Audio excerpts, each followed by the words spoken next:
try looking. What's up, everyone? Welcome back to Acme News. The graphic artist and animator Domzilla. And I'm a podcaster who really loves those cartoons, Miles Tales. Hell yeah, man. You know how much I love cartoons, right? I do, but of course we gotta hit him with it every time. What's up? Bars. I love cartoons more than Fry loves egg salad sandwiches from gas station vending machines. Really? From gas station? I don't remember. Oh no, it was a great episode. It was this one episode where he was starving and they stopped at a gas station, so he gets a sandwich from the vending machine in the bathroom. You know, it sounds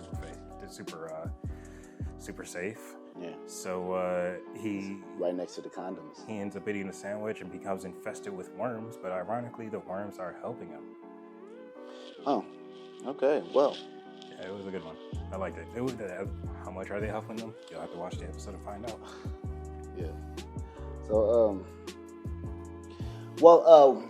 thanks for tuning in for this week's episode. We got quite a bit of news to cover this week. I don't know, quite a bit maybe. We got a few articles. Yeah, we try to split it up for you guys so you guys don't get, we ain't trying to spoil you. Yeah, and we're starting it off super light with artist Nathan Shipley. He's from San Francisco, and he's created a series of realified versions of cartoon characters and has shared them on his Twitter page. The characters range from the Incredibles family to the Kid from Up, Mona Lisa, and a few others. And they are pretty uncanny. They're pretty gross. I saw a few of them. They're gross. And, honestly, I don't think this would really be news, except for how this was created. I mean, how many people have created real life versions of cartoon characters before, right? But these were created using a machine learning software called Pixel 2 Style 2 Pixel, which can be used to translate cartoons into real faces or vice versa. So, what do you think? And I've seen a lot of these cartoon applying applications surfacing a lot in the past few years. It's becoming a really big thing, and I'm seeing it even in like TikTok stuff too. And it's cool. It's cool. And you're right. We have seen the realistic cartoons like the ugly SpongeBob's, and the Patricks and the Homers and like all of those. So, yeah. I mean, it's nothing new. I checked out some of those photos too from the Pixel to Style to Pixel thing, and I mean they're not too impressive. I mean, and I say this is all right. Well, we watched a video on YouTube talking about them like literally trying to make cartoons as real as possible, and really it's not what people are asking for, but it's pretty interesting to see. I mean, like you making a little kid look like a real little kid, and I'm like, okay, like I know what little kids look like, so yeah, they were adorable, I guess. Yeah. Miles Morales was on there, and he looked pretty realistic, to be honest, at least in my opinion, I think. No, he did. But that's what I'm saying. Like that's where the appeal to me is gone. It's like you make it too real. You know what I'm saying? I thought that the Mona Lisa, I remember Mona Lisa being described as like beautiful or something, and that's why he felt Leonardo da Vinci felt the need to paint her. But then in the real life version, she's a lot of historical buffs would be mad at me for saying this, but Mona Lisa, a basic bitch. Yeah. What if it's all just kind of relative, right? And she was just the hottest one there. Or he could have just been on a drought and like this chick randomly knocked on his door and he was like, I gotta have you in my room. He was doing a rain dance. You know what I'm saying? I mean, shit, but nonetheless, like it's happening and it's pretty fucking cool to see, and you guys should check it out as well. So moving on to rap duo Run the Jewels. They have actually released a 2D animated music video for their song Yankee and the Brave for episode 4 of, I don't know, something by Titmouse, and it was animated by Titmouse, and developed a fruitful partnership with As of Late in the video. I'm reading that fucking crazy fucking teleprompter. In the video, the cartoon Killer Mike and LP find themselves face to face with a squad of Nazi skeleton police officers, and they're like what do they call the robots? You know, the robot skeletons. Like I can't remember what they call those, Like but the it's like like the Terminators or something automatons wild. or something. Automatons. Yeah, I fuck with the automaton. I like that name. But and as you would expect, craziness ensues. Director Sean Solomon said, "I love that the silly cartoon has a strong political message. Watching what's going on in the world is really difficult. Making this video was cathartic, and it's nice to be able to find humor and wackiness in all of it." He also made a point of mentioning his support for a potential RTJ animated series, What? something to keep on the table. Wow. Or to keep tabs on. Wow. Okay, that's actually really fucking big. Like, I wonder how soon we could see a Run the Jewels animated series. Yeah, they've been together doing Run the Jewels for a long time. I mean, not even like it's the only thing that they do together, not the only thing that they do separately, but every time they do come together to release a Run the Jewels album, their charisma is off the charts. The music video is always great, and they look like they're collaborative efforts. They look like they're having a good time with each other. So you know what? Release a cartoon, give us more of that, and don't ruin it with your corporate bullshit. Yeah. This the thing. Like, it will never be ruined by corporate because it's Run the Jewels, my dude. Like, Killer Mike ain't going for that shit. I don't know too much about LP, but I know Killer Mike ain't going for that shit. So like, it's gonna be solid as hell. It's gonna be true to the name of Run the Jewels and what they represent and the politics that they believe in. So that's right. Yeah. And the last thing that I wanted to point out about the cartoon is that it looked exactly, and it was probably done by the same artist and animator, but it looked like the Lucas Brothers. Yeah. The Lucas Brothers is actually a slept-on cartoon. Everyone should check out on Fox too. What is it? Fox ADHD. Yeah, like that earlier on shit. Yeah. But hell yeah. And I also follow one of the animators for that video, so it's pretty cool too to watch that happen. But yeah, moving on. So this is actually an article that I found interesting because I didn't know Disney was into this type of research in the first place. Of course, like everyone knows Disney for the animations, the childlike wonders, the magical environments, the kingdoms, all this crazy stuff, and like the crazy fairy tales. But what I did not know is that Disney is deep into the robotics research. Did you know that? Oh yeah. Their theme parks are super famous for animatronics.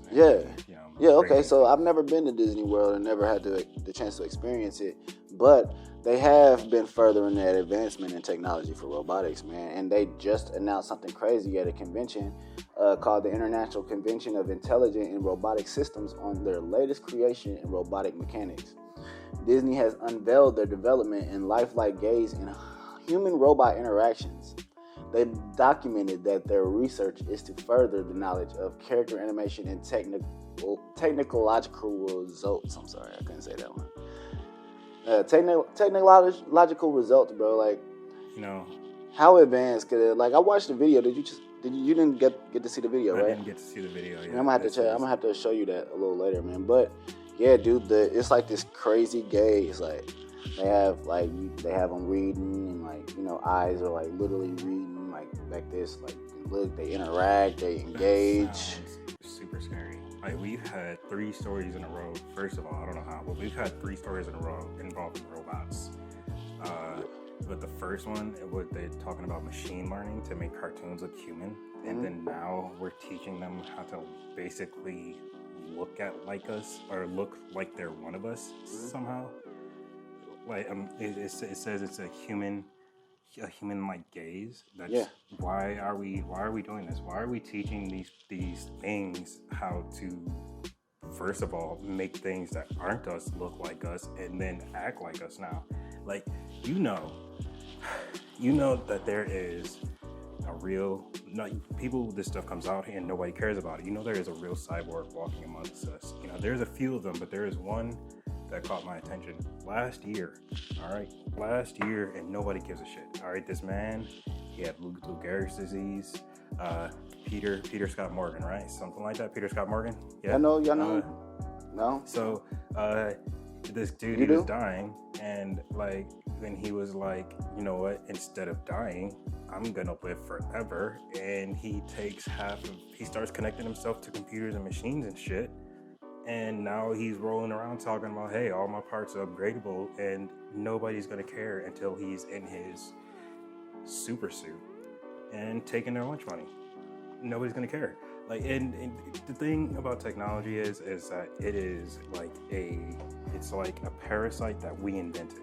All right, a parasite that we invented is getting closer and closer and closer. Now we can't even like go anywhere without this, and it's becoming a part of us, and it's learning to act like us. And it was not even learning; we're teaching it, and all of a sudden, out of nowhere, we got fucking touchscreens at McDonald's. We got robots building cars and shit. We are relying on this way too much. And I, for one, am not going to be made obsolete. I don't know about you, but I am not going to allow myself to be made obsolete because of robots. All right, man. You said a mouthful. I'll say, like, they're literally doing it for the study of character animation and trying to figure out how to better their ways of like entertaining us. That's how it always starts. It always starts out of in entertainment, all right. And then next thing you know, it's fucking Wally. Yeah. So yeah. Moving on. Sitting here talking about cartoons and shit. We'd be reviewing cartoons by AI. This isn't good. Dude, come on, man. But, okay, fine. America's #1 classic television network, MeTV, has announced a new morning show titled Tune In With Me. The 1-hour show, set to debut in January, will feature original comedy specials.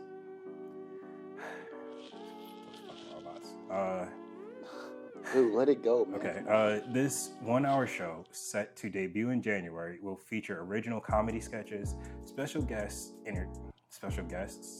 interviews. Oh, there's special guests and interviews. That's cool. Games and more, all revolving around classic characters like Bugs Bunny, Daffy Duck, Porky Pig, and others. And that's good. That is good. See, we are taking things out of the hands of the robot. We are going back in time, and it's like we're saying, get out of our face, robots. We appreciate the original human-made grassroots stuff even more. Dude, I mean, what's wrong with the advancement of technology, man? I mean, like, there's no problems. I feel like there's I mean, like, all right, like, what do you expect us to be, like, primitive for the rest of our lives? Primitive? Like, we won't be doing anything because the robots are about to take over. But they are about to take over. What do you want to do? What do you want to? I mean, everybody want to be lazy, man. Like, yeah, everybody wants to be lazy, but it's a whole nother thing when you're forced to be lazy because all the robots are doing everything for you. And you think that it's just like taking McDonald's orders? No, bro. Like, they're learning to write. They're making music. They're creating movies. They're creating. Well, I'm looking forward to this Tune In With Me on here. Bugs Bunny, Daffy Duck, the stuff that people make. Yeah. And not your future robot bullshit. Yeah. So. A bit of sad news. Marge Champion, who modeled the character of Snow White, has passed away at age 101. Yeah, I know. Champion's work on Snow White was one of the very first instances of rotoscoping and led to a long career. And as she also modeled characters in Pinocchio and Fantasia. I didn't know that. Oh, that's cool. Yeah. No, sorry. Fucking robot story. It's not cool that she passed away. I'm sorry, these robots have me all dude, like, right come now. on, man. Can we, like, let's I'm doing my best right now. I'm just really nervous that I won't be able to do everything that I want to do because the robots are gonna over. Like, I want to make a movie, I want to write, but like, why would they hire me if they don't even have to pay the robot? They just,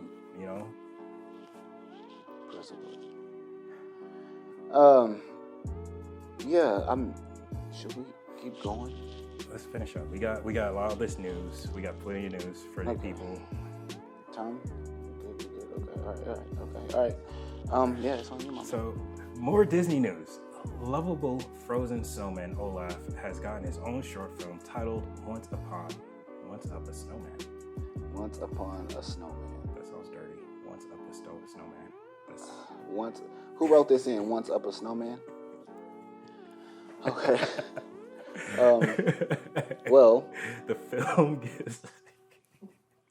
film gives us Olaf's backstory and shows the optimistic snowman as more introspective and inquisitive than ever before as he questions who he is and decides on a nose.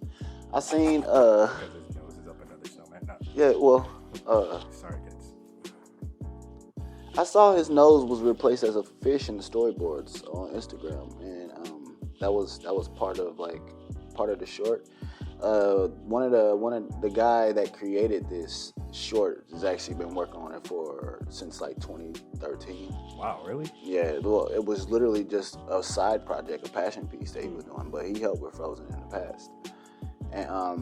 And the short, he just had all these drawings set aside for it or whatever. He was just playing with it, and then COVID hit, and he decided that, hey, now is the time to try to do this. Well, right before COVID hit, Disney Plus dropped, and that's when he decided, like, all right, I can do this for Disney Plus. So, yeah, he's been dropping storyboards on Instagram and stuff, and like everything, it's looking pretty solid. It's looking pretty good. And part of the storyboard, the fish, like he actually gave the fish to some wolves that was trying to like attack him for the fish that was in his nose. It was pretty heartwarming because he gave the fish to one of the little puppy wolves. Cute. That's adorable. I didn't know that it was going to be so great. I mean, look, I kind of skipped over it. I was like, more Frozen news? Who needs more Frozen news? And now I regret it. Yeah, I've never watched Frozen. I don't think I'm trying to hear that Let It Go song ever again in my life. You know, I mean, so that's a great song. Another thing, not created by robots. So moving on, Miles. You mind switching? Our last story of the day. I'm gonna see if I can keep it together. Yeah, you got it, man. And we're finishing it out with one last Disney story. Disney has released the trailer for their new animated feature, Raya and the Dragon. The fantasy epic, which will draw from Southeast Asian folklore, is the first Disney feature length since... okay, I got you. The fantasy epic, which will draw from Southeast Asian folklore, is the first Disney feature-length animated film since 2016's Moana. The new film's production has been turbulent, to say the least, with COVID pushing back release dates, the lead voice actor being replaced, and the addition of 3 co-directors and the addition of 3 co-directors this past August. What do you think of the trailer? What? Wow. Okay, wow, that was pretty abrupt. I was waiting for the climax to the end of that paragraph. Who wrote that? Did you write that one down? Yeah, definitely got me. Up, and then it's just like, pew. Exactly, yeah. So, did you write that? You wrote that? I did not write that. Did you write that? Tom, that was you? Yeah. Oh, wow. Okay.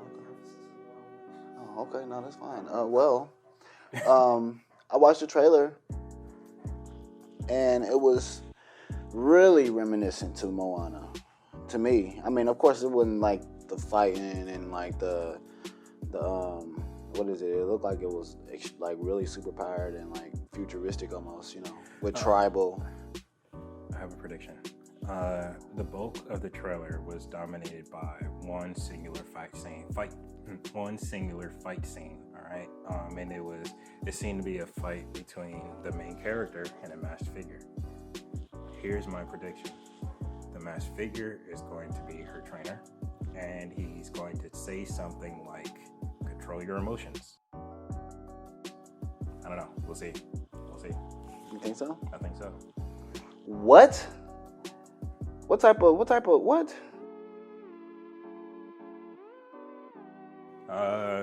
I mean, the very Captain Marvel. It was the first scene of Captain Marvel, and that is like the first scene in. Oh, we good. Okay, that was the first scene in Captain Marvel, and that seems to be a running theme when it comes to movies starring strong female characters, especially ones that fight. And, control your emotions? Yeah, control your womanly emotions. It is amazingly sexist, but the thing is, it's good because the character overcomes at the end, and she is I'm not the one that makes these things. I'm just saying it's there. It's happened. And, she will be richer for the experience by the end of the movie. Well, not because she learned to control her womanly emotions, or that her emotions are even womanly. Hashtag feminism. Yes, I'm going to reserve judgment until I actually see the film. I couldn't get too much from the actual trailer to get a good opinion on it, but I'm going to check it out.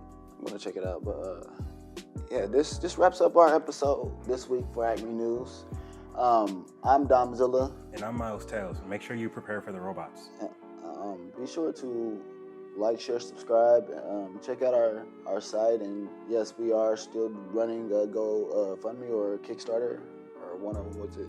Crowdfunding program or some shit like that. We're crowdfunding. Yeah, we're crowdfunding. We're begging for money. So yeah, we broke. So please spare a shekel. Yeah. So please that part. And please just watch for the robots. Yeah. If you see your Roomba looking at you, don't let that shit slide. Make sure. This has been an Acme News broadcast. We see you guys later. Peace. Bye. Hey, why you like? Bro, this is like I don't understand why nobody cares. Dude, every article that we did is you had to bring up we could have talked about this off camera. But you don't fucking get it. Nobody. Why don't you care? Dude, I don't understand why you don't care. I'm just trying to deliver the cartoons, man. This is just animation news, man. And then you drop a bomb on me like the I didn't know this was gonna trigger you.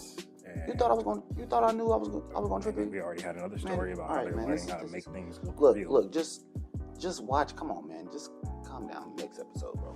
We can't be doing this shit. Okay.